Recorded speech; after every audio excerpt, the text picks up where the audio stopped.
Estate માટે જે આપણા સમાજના જે બિલ્ડરો કે જે ઇન્વેસ્ટરો છે એ જે જમીનો રાખે છે, તો એવી જમીનો અને વત્તા કે આપણા સમાજના લોકોમાં કે જે અગાઉના જે જૂના કાયદાઓ છે એના કારણે એવી જે જમીનો છે કે જે એમાં કોઈ કારણસર સરકાર દાખલ થઈ હોય કે કોઈ શરતનો મુદ્દે સરકાર દાખલ થઈ હોય,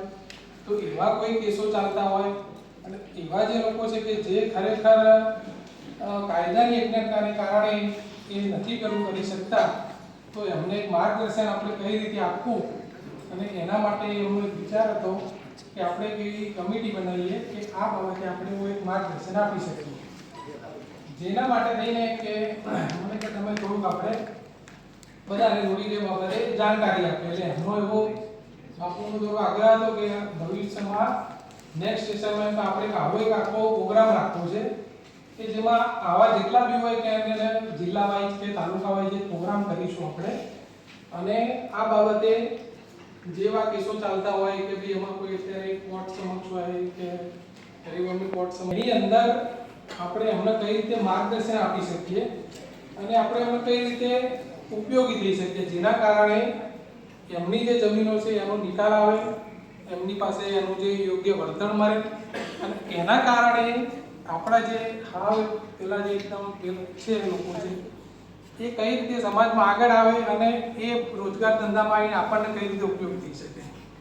એ બાબતની એમની એક થોડીક આગ્રહ હતો. તો હવે આપણે આમ તો રેવન્યુનું કહેવા જોઈએ તો ઘણી બધી બાબતો છે, પોઈન્ટ ટુ પોઈન્ટ ચર્ચા નહીં થઈ શકે કારણ કે સમય બોલવાવાળા બી બધા ઘણા છે અને વાત લાંબી થશે. અને રેવન્યુ વાઇઝ શું સમજાવવા જવું તો એમાં બહુ જ લાંબો સમય જાય છે, પણ એવા એક બે મુદ્દા છે જેમ કે માની લો કે અત્યારે આપણે એ કોઈ પ્રોપર્ટી કે કોઈ બિલ્ડર કે કોઈ ઇન્વેસ્ટર કરે છે તો ખરીદતા પહેલા એમાં ઘણીવાર અમુક ટાઇટલ બાબતમાં કે જે જૂના ટાઇટલોની અંદર જે કેરીઓ હોય છે એ શરૂઆતમાં જ્યારે આપણે દસ્તાવેજ કરીએ ત્યારે ધ્યાન ઉપર નથી આવતી, પણ જ્યારે એ ફાઇલ આપણે જ્યારે બિનખેતી કરવા માટે જઈએ છીએ ત્યારે ઘણીવાર એવા મુદ્દા ઉપસ્થિત થાય છે કે હવે આપણે પાર્ટી પાસેથી દસ્તાવેજ કરી લીધો, પૈસા ચૂકવી દીધા, બિનખેતી કરાવવા જાઓ ત્યારે તમારે એવા પ્રશ્નો ઉપસ્થિત થાય અને એમાં વધારાના પ્રીમિયમ કે ખર્ચા ઊભા થતા હોય છે, જેના કારણે એનું કોસ્ટિંગ વધી જતું હોય છે, જેના કારણે કોઈ બિલ્ડિંગ પ્રોજેક્ટ કર્યો હોય તો એની પ્રોજેક્ટ લોન મેળવવામાં કે તે બી કરવામાં એનો સમય વધારે વેપાતો હોય છે અને સામે ખર્ચો પણ થતો હોય છે. તો એવા ટાઇટલો દરમિયાન જે જૂના જે કિસ્સાઓ છે એમાં કઈ રીતે ધ્યાન રાખવું, એમાં શું વિગતો જોવી, ખરેખર આ જમીનો ટાઇટલ ક્લિયર છે કે નથી, જેના કારણે કે ભવિષ્યમાં કોઈ ખરીદી દીધા પછી કે દસ્તાવેજ કરી દીધા પછી એમાં આપણો પ્રોજેક્ટ અટકાય નહીં અને ખોટા પૈસાનો બી દુરુપયોગ ના થાય અને એ પ્રક્રિયામાં જે સમય જાય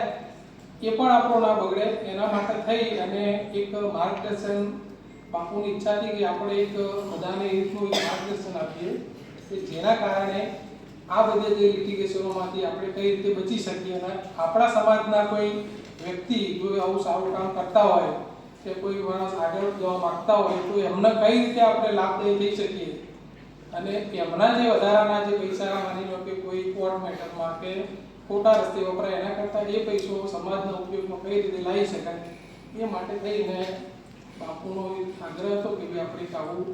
જિલ્લા વાઇઝ કે તાલુકા વાઇઝ એક નાની કમિટી બનાવી અને આવી જે કંઈ મેટરો છે અથવા તો જે કોઈને આવી રીતનું માર્ગદર્શનની જરૂર પડે તો આપણે એમને આપીએ. તો મારી એવું ઈચ્છા કરું છું કે બાપુને જો કદાચ ભવિષ્યમાં આવી મેટરોમાં કોઈ જગ્યાએ મારી કોઈ મદદની જરૂર પડે તો આપણે કોઈ પણ જાતની અપેક્ષા વગર કરવા હું તૈયાર છું અને હું આ લાઈનમાં છેલ્લા 20 વર્ષથી કામ કરું છું, એટલે પ્રેક્ટિકલ રીતે અને કાયદાકીય રીતે આપણને બધી એ રીતે થોડોક અનુભવ છે જેનો આપણે સમાજ માટે ઉપયોગ કરીશું. વધારે તો બહુ લાંબી ચર્ચા થઈ જશે. જય હિન્દ.